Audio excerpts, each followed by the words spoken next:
யெகோவா பிரேற்றின் வழியாக தேவநாமம் மகிமைப்படுவதாக. உங்களையும் வெல்கம் பண்ணுறேன்.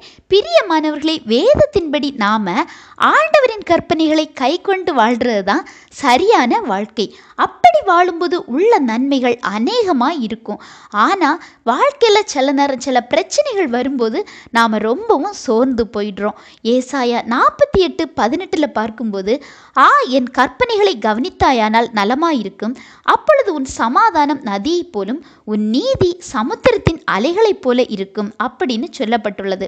அதாவது சமாதானம் நதியை போலவும் நீதி சமுத்திரத்தின் அலைகளைப் போலவும் அளவில்லாததாய் ஆண்டவர் நமக்கு தருவாங்களாம்.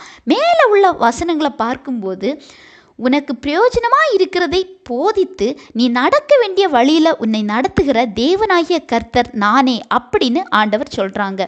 அதாவது பிரியமானவர்களே, நமது வாழ்க்கையில் நடக்கிற எல்லா காரியங்களையும் நமக்கு எது சரின்னு பார்த்து நம்மை நடத்துகிற தேவன் ஆண்டவர்.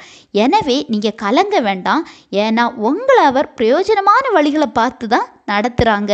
கொஞ்ச நாட்கள் தாண்டும் போது நீங்களே சொல்வீங்க, இதை என் நன்மைக்காக தான் ஆண்டவர் கட்டளையிட்டாங்க, இதில் இப்படி ஒரு ஆசீர்வாதம் இருக்குன்னு நான் நினைக்கவே இல்லை. அப்படி சொல்லக்கூடிய அளவில் ஆண்டவர் ஒரு மாற்றத்தை கட்டளையிடுவாங்க.